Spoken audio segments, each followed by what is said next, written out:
They thought they knew what they were looking at. They were wrong. The sound a cat makes when she refuses to be moved is not a sound at all. Priya was 41 years old. Priya was physical therapist. And Priya's domestic cat had never done anything like this before in 6 years. The 7-year-old Himalayan cat, cream brown points, 12 pounds, had habits as fixed as furniture. It slept in the same spot, ate at the same hour, moved through the house in the same sequence. She had owned it long enough to know its rhythms the way you know a person's breathing pattern, below the level of conscious thought, part of the background fabric of a life. That fabric had changed. Priya could not yet say how, but something in the house felt differently weighted on the side where the domestic cat was. The 14-month-old Sam was in the house. That fact did not change Priya's reading. It should have. Marco looked at the domestic cat and said, "Probably just a phase." Priya nodded. Both of them were wrong in the particular way people are wrong when they have already decided. On the first day, Priya noticed but filed it away. It was unusual, not alarming. The domestic cat had earned the benefit of the doubt over 6 years. On the second day, the behavior returned, more specific, same location, or same body orientation, or same object fixation. Priya applied a professional framework. She was physical therapist. She had frameworks for this. On the third day, Priya tried to redirect. The domestic cat could not be redirected. On the fifth day, Priya physically separated it from whatever it was fixating on. It returned within 4 minutes. On the sixth day, when Priya kept it in a different room, it began making a sound it had never made before. Not distress, not play, but something older and more deliberate. That was the sound Priya could not classify. And because she could not classify it, she made a note. That note, written at the bottom of a grocery list and then transferred to her phone, had a timestamp that would later matter. The behavior escalated. Each new day added one layer of intensity. The domestic cat was not asking. It was telling. It had reached the limit of what its body could communicate, and it was using everything it had. Priya was sure about one thing. There was a rational explanation. There was always a rational explanation. She was physical therapist. She had spent years building frameworks for precisely these moments.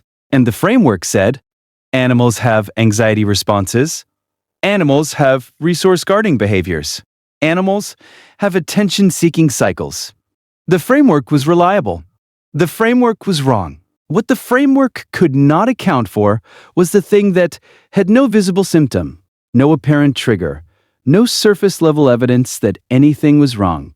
What the domestic cat was registering through the 60 million scent receptors in its nose, through the vibration sensitivity in its paws, through the biochemical literacy that had been built into that species over 40,000 years of living alongside human beings, was happening below the threshold of everything Priya had been trained to detect. The moment of crossing came quietly. A small change, a number slightly off, a color that seemed wrong, a sound or a stillness, or an absence that Priya's professional knowledge recognized 1 second too late, and Priya's body recognized first. She was moving toward the door before the thought had fully assembled. The structural engineer was direct. They asked their questions without softening them. When they had the answers, they used the language of their profession, which is a language built around precision and time. They said, if it had fallen while the child was underneath it, they did not finish. They did not need to. If you stay for stories about what animals sense before we do, you're in the right place. Subscribe so you don't miss the next one. Priya sat with what the structural engineer had said. She sat with it the way you sit with something that rearranges the furniture.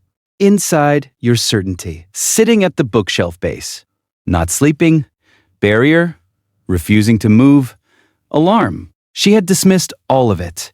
Every signal, every repeated behavior, every escalation. She had used every professional tool available and had still been looking at the wrong question. The domestic cat had been looking at the right one, Has your pet ever done something that made no sense until it was the only thing that did? Tell us in the comments. These stories deserve to be heard. The domestic cat returned to its normal life within a week.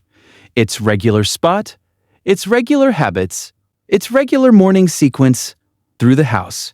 No performance, no aftermath, just the quiet resumption of being exactly what it had always been. Priya watched it settle back into its routine and thought about the precision of what it had done.